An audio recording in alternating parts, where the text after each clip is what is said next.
안녕하세요. 알찬입니다. 저희가 이제 북유럽 25일을 끝냈습니다. 경로부터 말씀드려보겠습니다. 자, 우선은 저희가 에스토니아에 입국해서 3일 에스토니아에서 머물렀고, 핀란드 4일, 그다음에 스웨덴 6일, 노르웨이에서 9일, 그다음에 덴마크에서 3일까지 해서 총 25일을 북유럽 쪽에 있었습니다. 북유럽 25일간 총 비용이 528만 4,942원이 들었고요. 그 중에 가장 많이 쓴 부분이 교통비입니다. 교통비가 226만 5,206원. 그다음에 주유비 108만 9,110원. 세 번째 식비 100만 4,650원. 네 번째가 관광비 43만 9,132원. 다섯 번째가 쇼핑 23만 349원. 그다음에 기타 21만 1,683원. 마지막 주차가 4만 4,812원. 이렇게 들었습니다. 자, 그러면 교통비에서 저희가 이제 에스토니아에서 핀란드로 넘어가기 위해서 배를 탔는데요. 이게 42만원. 저희가 이제 1시간 반 전에 출발을 했거든요. 배 타는 데까지 20분 걸린대요. 구시가지 이렇게 한 바퀴 돌고 가자 해가지고 9시간 이제 찍으니까 30분이 걸린대요. 그러다 1시간 전도 도착이니까 괜찮겠다. 그래서 이제 쫙 찍고 갔죠. 이렇게 한 바퀴 돌고 갔더니 1시간 30분이 걸렸어요. 그래서 도착했더니 문이 닫혔다. 그래서 42만원을 날렸다. 차가 밀리는 줄 몰랐지. 그쵸. 저희는 30분이 1시간 30분이 될 줄이야. 아니, 그래도 그 덕분에 이제 그 뒤로는 꼭 미리미리 잘 가잖아. 40만원 교원비에 썼네요. 42만원. 많은 분들이 이제 핀란드에서 이제 위로 올라가서 이렇게 노르웨이나 스웨덴 이렇게 위로 오거든요. 근데 저희는 거기를 선택하지 않았어요. 이유는 올라가는 게 계속 러시아처럼 계속 달리기 될 거고, 최북단을 보려고 가는 거거든요. 근데 저희는 그런 거에 대한 큰 의미를 두지 않아서, 또 입이 기네요. 아무튼 그래서 핀란드에서 옆에 있는 스웨덴까지 배를 타고 이동했습니다. 그게 얼마였죠? 스웨덴으로 가는 배가 33만 4천 원. 노르웨이 안에서 이제 또 길이 정말 안 좋아요. 그러니까 섬들이 모여 있는 곳이거든요. 그 사이를 가려면 정말 이제 지그재그로 가야 되는데, 기름값이나 이런 걸 고려했을 때 배 타고 가자 해서 노르웨이 안에서 베르겐에서 스타방예르까지 배 타고 이동을 했습니다. 6시간 배를 탔거든요. 49만 1천 원. 네, 노르웨이에서 덴마크로 넘어가기 위해서 육로로 갈 수 있지만 기름값과 뭐 이런 다리 비용이 있어요. 그래서 그런 걸 계산했을 때 합리화 시키는 거죠. 노르웨이에서 덴마크로 넘어갈 때 배값이 48만 5천 원. 네. 그래서 이 비용들이 들어가서 226만 원이라는 돈을 교통비로 썼습니다. 러시아에서는 전혀 없던 영역이죠. 그냥 지하철 타는 이런 비용이었던 건데, 여기서는 이 비용이 엄청 크게 들었습니다. 다시 간다고 해도 저희가 그 최북단을 안 간 거에 대한 아쉬움이, 만약에 저희 둘이 간다라고 했었으면 갔을까? 아, 좀 욕심냈을 수도 있지. 그러면 갈 수도 있을 것 같아요. 그러니까 많은 분들이 가시는데, 저희가 아이들과 같이 가니까 조금 더 이제 아이들이 좋아하는 거, 저희가 부산에 가면 해운대 갔다가 우리랑 물놀이 하다가 오지 않을까요? 강릉 가면 해수욕장 가서 물놀이 하다 오죠. 강릉 도시 이렇게 보는 거 아니고. 그래서 저희는 이런 선택을 했다. 두 번째 항목이 이제 주유. 북유럽 25일간 다닌 주유비가 108만 9,110원. 저희가 저 위까지 간 게 아니기 때문에 주유비가 이렇게 나온 겁니다. 만약에 위에까지 갔다 온다고 하면 제가 추정치로는 주유비가 한 300만 원 정도는 나왔을 것 같아요. 저희가 약 한 2,000km를 주행한 거거든요. 근데 만약 위에까지 갔다 온다고 하면 그게 한 6,000km 정도 되는 걸로 알고 있어요. 근데 이거를 러시아로 환산해 보면 거기는 거의 10,000km를 달렸거든요. 근데 기름값이 150만 원입니다. 여기 북유럽은 2,000km에 100만 원. 러시아는 1,000km당 15만 원. 북유럽은 50만 원. 기름값이 어마무시하게 비싸요. 그래서 안 올라간 이유도 여기 있다. 참 합리적인 선택인 것 같아요. 자꾸 이렇게 해서 당하시는 겁니다. 세 번째 항목이 이제 식비. 식비가 25일간 100만 4,650원. 얼마 안 들었죠? 얼마 안 들었나? 얼마 안 들었습니다. 이게 러시아 130만 원 정도. 근데 러시아는 물가가 싼데 130? 여기는 물가가 비싼데 100만 원. 왜 그런 것 같아요? 왜 그런 거죠? 저희가 분석한 걸로는 아무래도 러시아에서는 물가가 조금 싸다는 생각에 외식을 조금 더 많이 했지. 외식을 좀 더 많이 했고요. 그다음에 북유럽에서는 처음 들어갈 때부터 여기는 비싸다라는 생각에 이제 그래, 외식은 거의 없다. 그래서 저희가 아마 밥을 사 먹은 게 총 한 2번 내지 3번 정도밖에 안 되는 것 같아요. 햄버거 2번, 밥 1번 이렇게 해서 그래서 한 3번 정도 사 먹고 25일간 나머지는 다 그냥 마트장 본 걸로 네. 해결을 했다. 또 그게 더 맛있죠. 마트 장 보고 해먹는 게 더 맛있습니다. 네. 왜?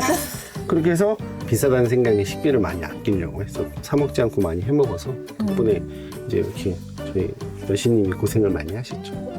네. 네 번째 항목이 관광. 총 43만 9,132원. 관광도 웬만하면 저희가 돈 많이 내는 데가 없었나? 아니면 안 갔나? 아니 갈 때는 간 것 같은데. 갈 때는 갔는데 약간 북유럽 쪽에서는 자연경관을 본 부분도 많이 차지했고 박물관 중에서도 몰려있다 하더라도 그 중에 제일 가고 싶은데 하나 정도만 선정해서 갔지. 그렇죠. 이 중에서 가장 많이 들어간 거는 레고하우스. 덴마크 레고. 네. 애들을 위해서. 덴마크는 레고가 다 했다. 그래서 레고하우스 들어갔던 게 4명 총 27만 1,000원. 27만 1,000원. 러시아에서 4명 다 자유이용권 그 놀이공원 했을 때 15만 원인가? 이랬던 것 같은데 아무래도 물가가 그렇게 해서 물가랑 이름값이겠지. 다섯 번째 항목이 이제 쇼핑 23만 349원. 네, 이제 쇼핑에 많이 차지하는 게 레고하우스에 갔을 때 사실 이거는 근데 남편이 마음에 들어 했던 거라 애들 가방을 사주고 싶다 그러지 않았어? 아 그랬나요? 애들이 사달라는 얘기는 사실 1도 하지 않았습니다. 하지만 어디선가 빨간 레고 가방을 가지고 오더니 이건 사야 되겠다. 레고 가방을 2개 사셨습니다. 레고 가방에 13만 7,000원. 하지만 너무 잘 쓰고 있다는. 책과 관련된 거에서는 또 돈을 아끼지 않아야 된다고 배웠습니다. 책 사는데 돈 아끼면 안 된다. 영상에 이제 굉장히 많이 등장할 겁니다. 다음은 뭡니까? 기타에 21만 1,683원. 여기서 이제 하실 말씀이 있으시지요? 네. 주차 벌금은 일요일이라서 주차 아무 데나 해도 된다는 얘기를 들었어요. 그냥 됐던 거죠. 근데 벌금이 나왔고 벌금이 16만 원 나왔습니다. 여러분도 받지 않으시길 바랄게요. 경험은 참 좋은 건데. 그다음에 약국이 있는데 작년에 처음으로 통풍을 경험을 했고 난생 처음으로 이제 자발적인 입원을 했습니다. 죽을 것 같다. 다리가 뭔가 망가진 것 같아. 갑자기 똑같은 부위에 오는 거예요. 와, 씨, 이거 어떡하지? 해외인데 병원을 입원해야 되나? 절대 그럴 순 없다. 이 해외에서 입원할 순 없다. 그래가지고 약국 가가지고 병원 가서 처방 받고 와야 이거 약을 줄 수 있다. 해외에서 간다는 게 어려운 일이잖아요. 아, 이거 안 나고 방법이 없냐? 아, 나도 통풍 환자인데 요거 먹고 요 급성 진통제 요거 먹고 안 되면 또 4시간은 요거 먹어라. 그래서 그거 먹고 이틀 자고 일어났더니 멀쩡해졌어요. 다음이 7번째 주차비가 44,812원. 네, 이 중에 이제 좀 큰 특징은 노르웨이에 있는 프레이케스톨렌을 갔는데 거기는 입장료가 없는 대신 이제 거기 가까이 주차하면 주차비를 내는.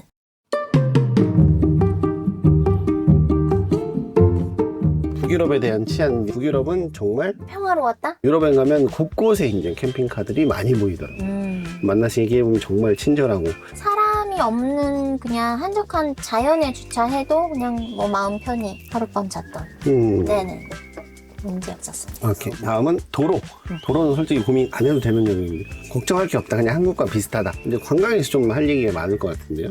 처음 에스토니아 넘어가서 우선은 애들이 바다 물놀이를 많이 찾았기 때문에 첫 포인트로 저희가 바다를 갔었죠.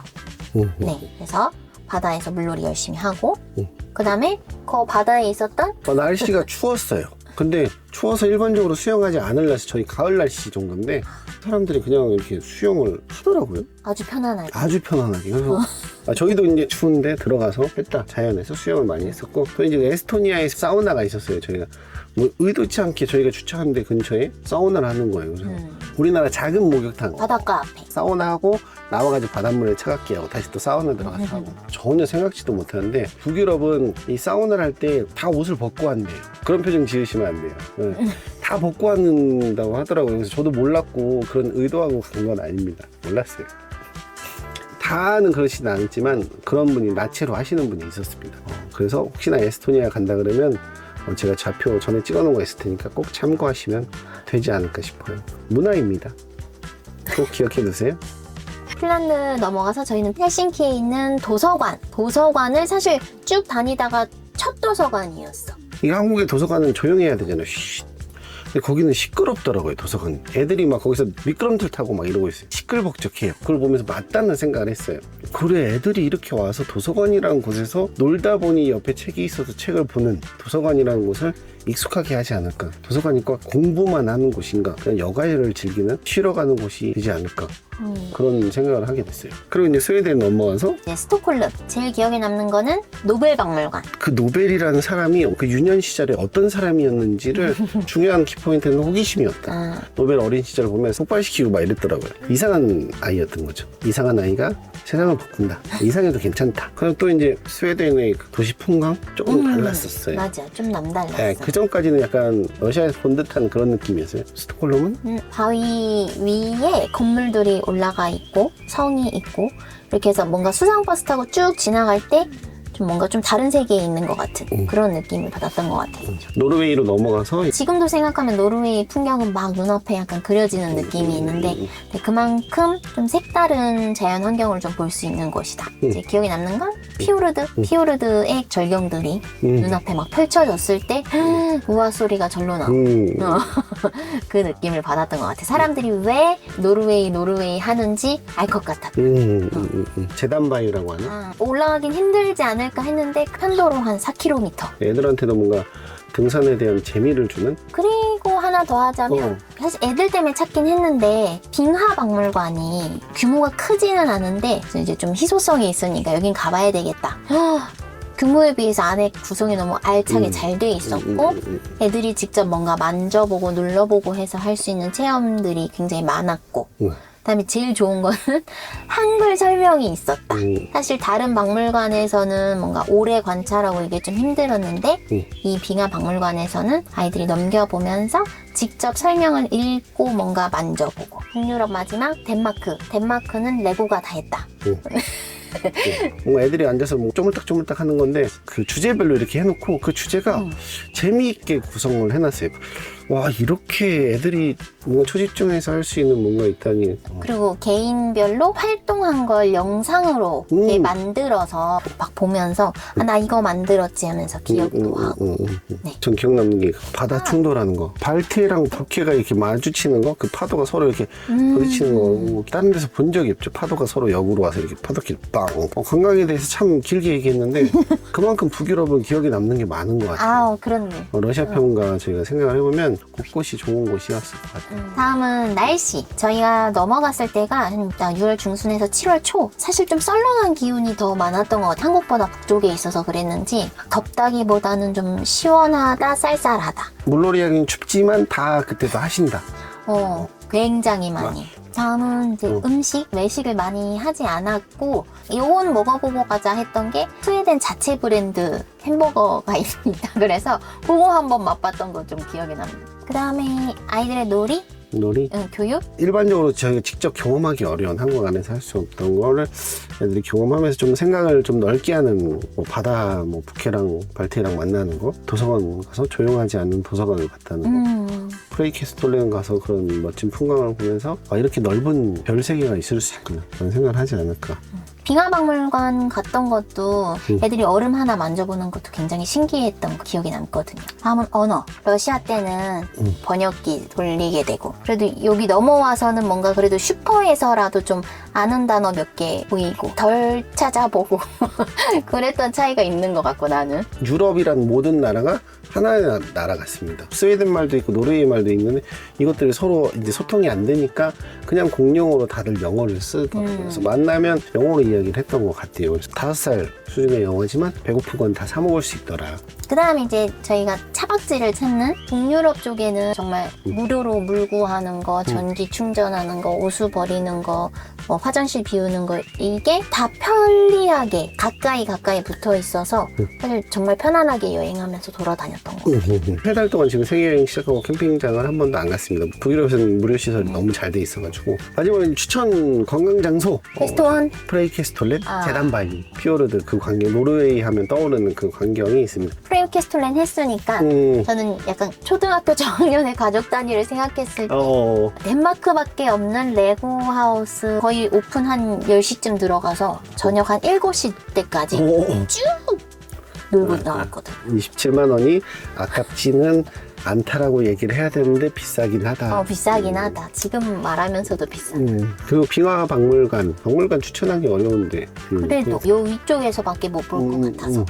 그리고 잘 안 가는 포인트지만 발트해랑 북해랑 만나는 포인트는 관광으로 잘 안 가는 것 같더라고요. 북유럽 25일 동안 여행한 걸 쭉 말씀을 드렸는데요. 러시아를 끝나고 와서 그런가 전혀 새로운 나라, 북유럽은 북유럽이었던 것 같습니다. 총 520만 원 정도 들었는데 이동하는 배값을 빼면 300만 원 정도거든요. 러시아나 일본이나 한 달 비용으로서는 비슷하게 여행을 할 수 있다. 저희가 이런 얘기를 드리는 이유는 저도 그랬고 뭔가 가면 엄청나게 많이 들 것 같아요. 그냥 막연한 그런 게 있는데 그렇게 많이 들지 않는 것 같더라.